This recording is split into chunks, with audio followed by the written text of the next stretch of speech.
नमस्कार मित्रांनो. मध्ययुगीन भारतामध्ये आपला मराठी मुलूक मुघल, आदिलशाही, निजामशाही, पोर्तुगीज, इंग्रज अशा स्वर्गीय आणि परकीय सत्तांच्या टापाखाली आपला भारत चिरडला जात होता. सरदार, वतनदार हे आपल्याला विविध करांपायी अक्षरशः लुटत होते.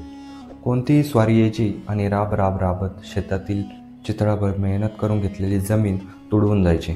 एवढंच काय तर लेके बाळांची अब्रूही सुरक्षित नव्हती. तरण्या पोरांच्या मनगटात बळ आणि अंगात रक्त असूनही तिला जातीबाहेर काही किंमत नव्हती आणि मराठी मातेचा स्वाभिमान हा घाण पडला होता. सगळीकडे लाचारी, वतनासाठी तुकड्यांच्या लढाया, थंदपितुरी, परमुलकी अन्यायी आणि गुलामगिरीची चाकरी सुरू होतं.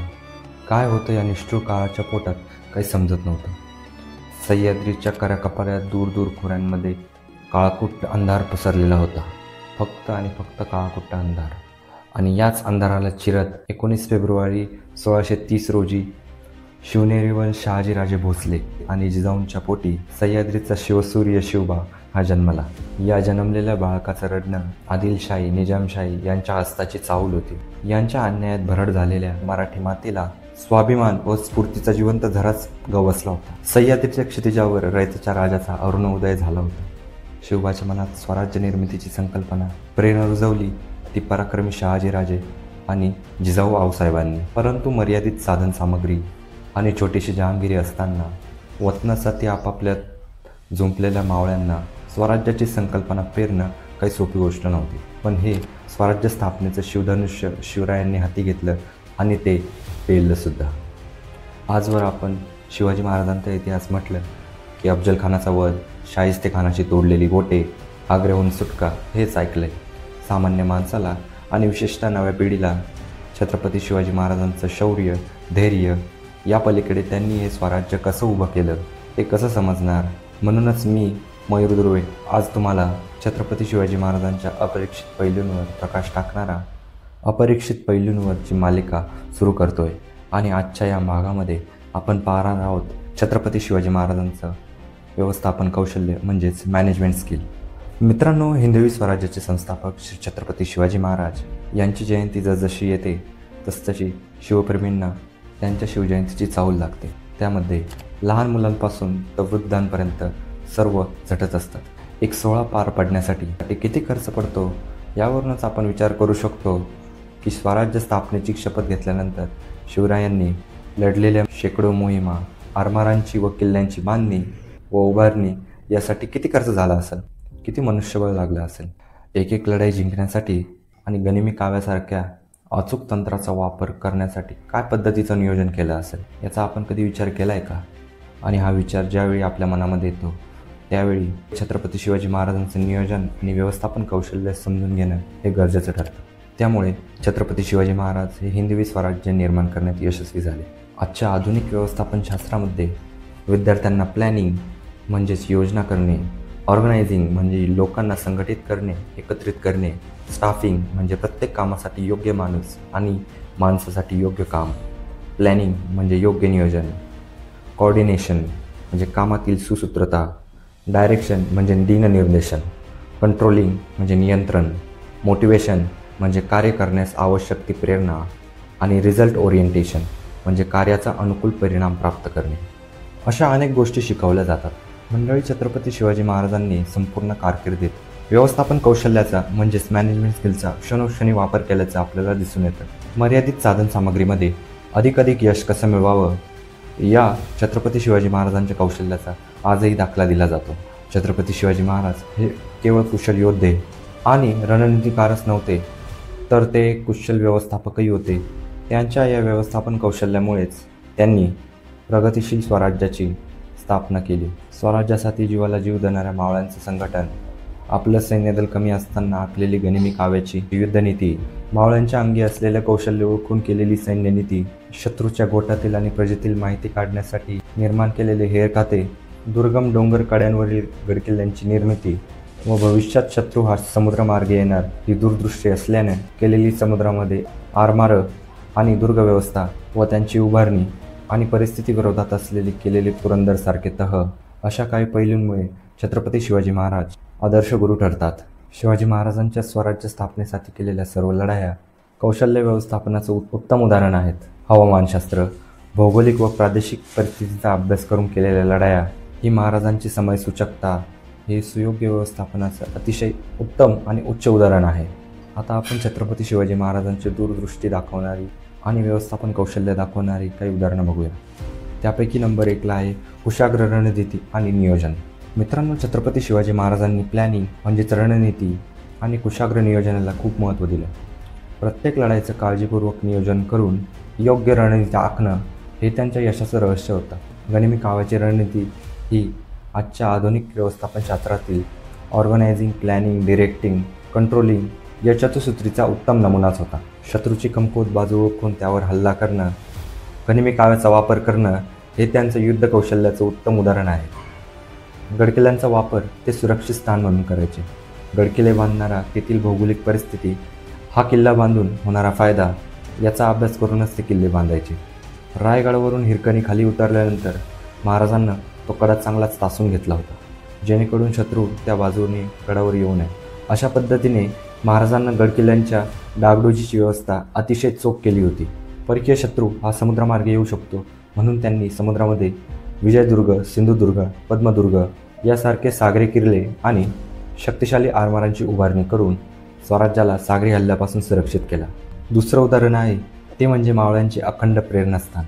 मित्रांनो, छत्रपती शिवाजी महाराज हे मावळ्यांसाठी आणि रयतेसाठी एक अत्यंत उत्तम मोटिवेटर म्हणजेच उत्तम प्रेरणादायी होते.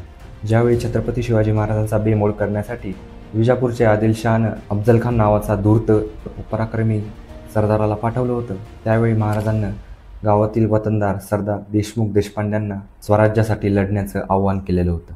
त्यावेळी स्वराज्य नावाची गोष्ट ही पूर्णपणे अस्तित्वातही आलेली नव्हती आणि हिंदवी स्वराज्य हा फक्त एक कन्सेप्ट होता, म्हणजेच विचारांमध्ये अस्तित्वात असलेली एक गोष्ट होती. परंतु महाराजांनी ही आपली संकल्पना आपल्यासोबतच्या मावळ्यांमध्ये आणि सवंगड्यांमध्ये मांडली आणि त्यांना एकत्रित घेतलं. स्वराज्य स्थापन करण्यासाठी त्यांना उद्युक्त केलं. एखाद्या अशक्य गोष्टीसाठी एकत्र येणं यात महाराजांचं मोटिवेशन स्किल म्हणजेच इतरांना प्रेरणा देण्याचं कौशल्य दिसून येतं. विजापूरच्या आदिलशहाने तर सगळ्यांना खलेदी धाडले होते की बादशाही फौजेमध्ये सामील व्हा, अन्यथा कुटुंब कबिल्यासह कापले जाल. आदिलशहाने धमकी देऊ नये. छत्रपती शिवाजी महाराजांचं प्रेरणा कौशल्य इतकं मजबूत होतं की लोक आपल्या घरादारावर तुळशीपत्र ठेवायला सुद्धा तयार झाले.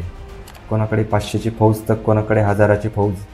अशा छोट्या छोट्या फौजा महाराजांनी एकत्रित केल्या आणि सर्वांना एकत्रित करून महाराजांनी अफजलखानाने स्वराज्यावर स्वारी केल्यानंतर महाराजांनी आपल्या प्रमुख सरदारांची बैठक घेतली व त्यांना विचारले की अफजलखानाच्या संकटाशी कसे तोंड दिले पाहिजे.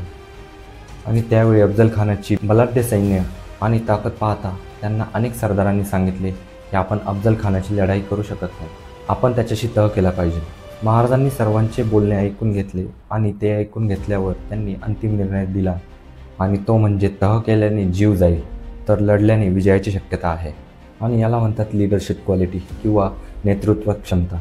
जरी तुमच्या सोबत्यांनी एखादं मत दिलं असेल तरी तो सबूला कोणत्या दिशेला न्यायचं हे नेत्यानं ठरवायचं असतं. नेहमीच मेजॉरिटी इज द लॉ हे असं म्हणून बहुमत जिकडे असेल तिकडे न्याय असं होत नाही, तर नेत्याने संघटनेच्या हितासाठी काय योग्य आहे ते बघितलं पाहिजे. एखाद्या गोष्टीचा निर्णय घेतल्याने ते काय होईल ते बघितलं पाहिजे. आणि छत्रपती शिवाजी महाराजांची दूरदृष्टी अत्यंत वाघण्याजोगतीच होती. त्यानंतर चौथा मुद्दा येतो तो म्हणजे अष्टप्रधान मंडळ. मित्रांनो, व्यवस्थापन शास्त्रामध्ये एक अत्यंत महत्त्वाचं कौशल्य असतं की ते म्हणजे ऑर्गनायझिंग आणि स्टाफिंग म्हणजेच संघटन आणि योग्य माणसांची निवड. मित्रांनो, छत्रपती शिवाजी महाराजांनी योग्य माणसांची निवड करताना त्यांना योग्य जबाबदाऱ्या सोपवल्या. क्षमता व गुणांवर आधारित नियोजन हे त्यांचे मुख्य धोरण होते. अष्टप्रधान मंडळ हे त्यांच्या उत्तम निवडीचे एक उत्तम उदाहरण आहे. या मंडळामध्ये विविध व्यक्तींचे तज्ज्ञ आणि अनुभवी व्यक्तींचा समावेश होता, ज्यांनी पुढे महाराजांना राज्यकारभारात खूप मदत केली. शिवाजी महाराजांनी स्थापन केलेल्या अष्टप्रधान मंडळात 8 मंत्र्यांचा समावेश होता. प्रत्येक मंत्र्याला विशिष्ट जबाबदारी सोपवण्यात आलेली होती, ज्यामुळे प्रशासनाची कार्यक्षमता वाढली. यामध्ये पेशवा हा प्रधानमंत्री, अमात्य हा अर्थमंत्री,